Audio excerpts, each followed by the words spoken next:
Hi everyone, how are you? Welcome back with me, Join. Hai semuanya, apa kabar? Senang sekali bisa kembali berjumpa dengan saya, Join. Nah, dan di video kali ini kita akan membahas kembali materi kita. Kalau di video sebelumnya kita membahas tentang musik, ya, dan atau kita belajar tentang ensemble. Dan pada hari ini kita akan melanjutkan ke materi atau ke bab selanjutnya, yaitu adalah tentang seni tari. Oke, pada pelajaran kali ini kita akan belajar tentang penerapan pola atau kita sebut namanya pola lantai pada gerak tari, khususnya pada tari tradisional. Oke, jadi apa yang kita maksud dengan tari tradisional ini adalah di mana tarian yang berasal dari suatu daerah. Jadi tari tradisional itu adalah tarian yang berasal dari sebuah daerah atau suatu daerah yang merupakan tarian yang dilakukan secara turun-menurun, ya, sehingga menjadi budaya tari pada daerah tersebut. Jadi biasanya dari tarian memiliki sifat filosofis seperti keagamaan, kemudian atau kepahlawanan dan sebagainya. Jadi itulah yang kita maksud dengan seni tari, ya. Jadi merupakan sebuah seni, ya, atau tarian yang dilakukan secara turun-menurun sehingga menjadi sebuah budaya, ya, dan menjadi budaya dari sebuah daerah itu sendiri. Oke, baik, kita bahas satu persatu tentang pola yang kita maksud.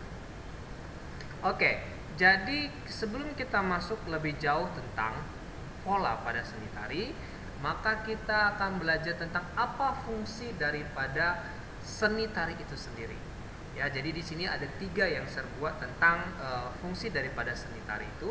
Yang pertama adalah sebagai sarana keagamaan. Jadi sejak dahulu di dalam upacara keagamaan, manusia telah menggunakan tari-tarian sebagai sarana komunikasi dengan Tuhan. Ya, jadi tarian biasanya digunakan sebagai sarana keagamaan yang bersifat sakral. Contohnya kita bisa lihat salah satu yang ada di negara kita atau daerah kita seperti di Bali.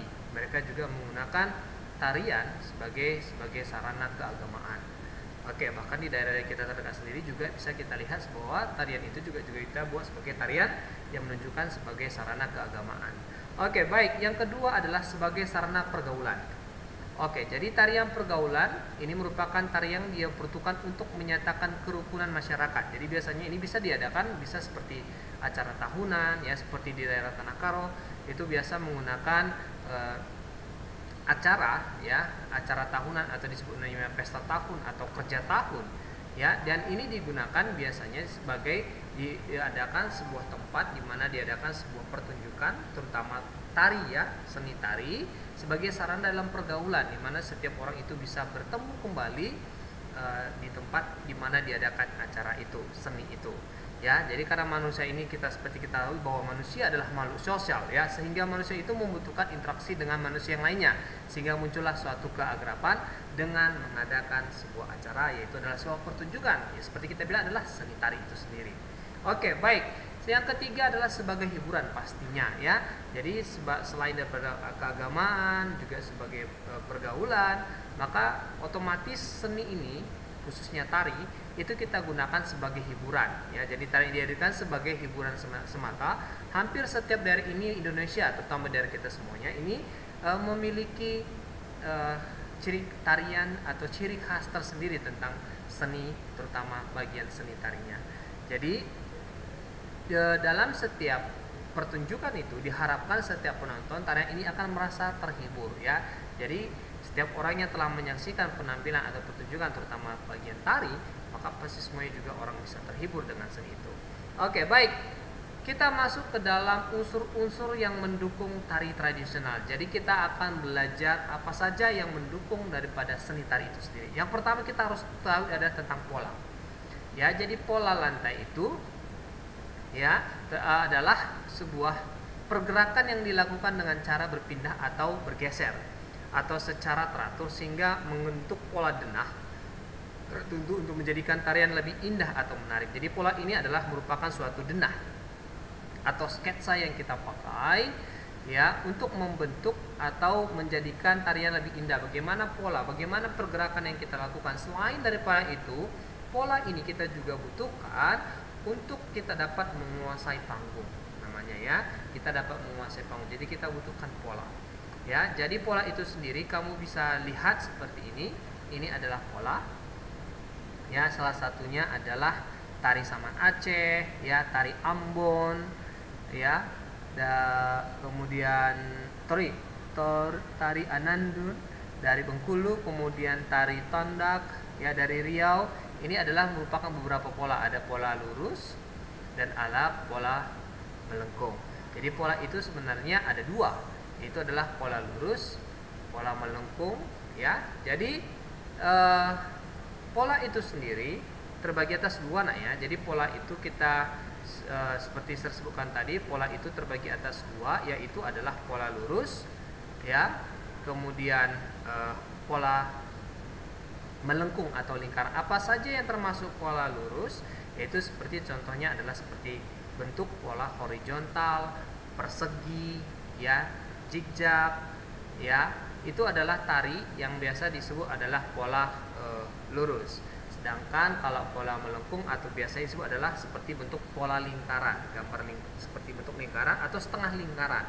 Itu kita sebut namanya adalah pola melengkung, ya. Ini pola lurus, ini adalah zigzag, tetap kita buat adalah pola lurus. Sedangkan yang gambar kedua ini adalah pola melengkung, ya, dan ini adalah pola lurus kembali, ya. Ini juga sama, lurus, ini adalah melengkung seperti ini, ya. Ini adalah garis lengkung yang membentuk bagaimana formasi daripada sebuah gerakan itu sendiri. Ini juga yang kedua, ini kita pakai pola melengkung, dan ini adalah pola lurus sekalipun bentuknya seperti ini, seperti persegi, kita tetap sebut namanya adalah pola lurus. Oke, baik. Kita lanjutkan. Yang mendukung daripada seni tari itu sendiri, jadi yang mendukung sebuah tari tradisional itu ada dua. Yang pertama adalah sebagai tata rias dan tata busana tradisional, ya. Fungsinya untuk apa? Satu, sebagai pembentuk karakter atau watak. Jadi tata rias dan tata busana ini juga mendukung, selain pola, tata rias dan busana juga sangat penting.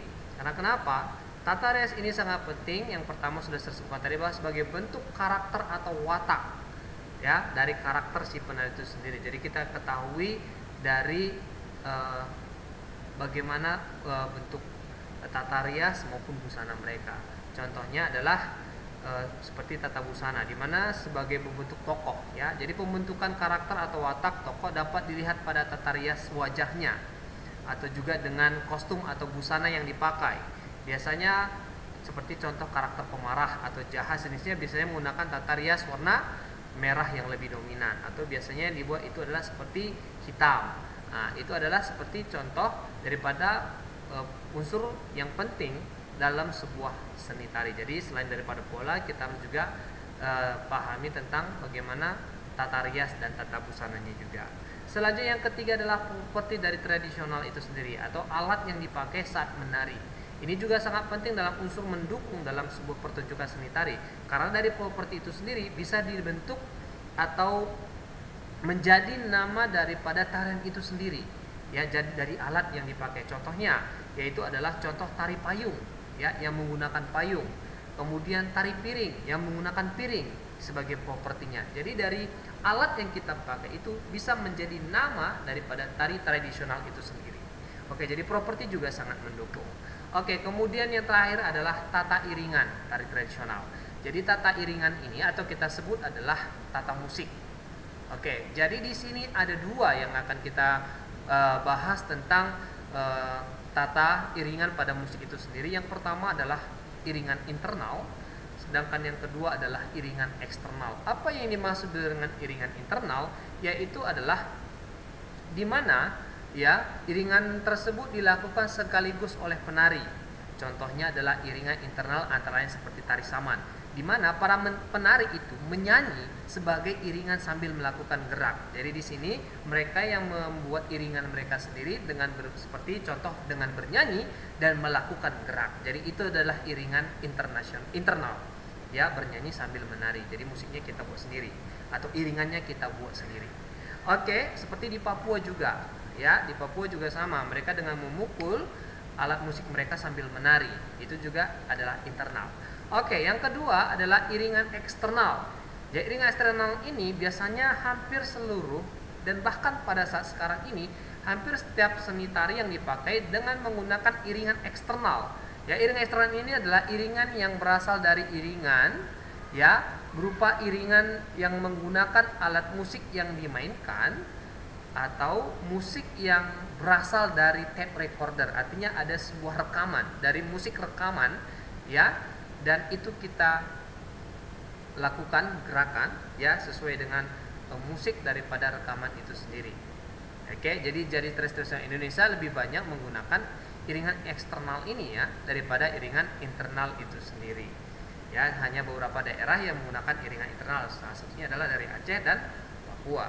Dan beberapa daerah yang lainnya seperti daerah kita sendiri juga sudah lebih banyak menggunakan iringan eksternal. Jadi ini adalah bentuk daripada apa saja yang kita bahas terutama dalam seni atau penerapan pola ataupun gerak pada seni tari. Oke, serasa semuanya sudah cukup jelas tentang materi ini, tentang pentingnya pola dan unsur-unsur apa yang mendukung dalam sebuah seni tari. Oke, baik, itu saja yang bisa saya sampaikan. Terima kasih banyak. Tugas kamu adalah kamu ringkas materi yang sudah saya buat ini, ya, di buku catatan kamu. Jika sudah selesai, kamu boleh antar ke sekolah dan berikan sama Sir, atau paling tidak kamu bisa kirimkan fotonya kepada Sir. Oke, jadi itu saja materi yang bisa saya sampaikan. Terima kasih banyak. See you and God bless you.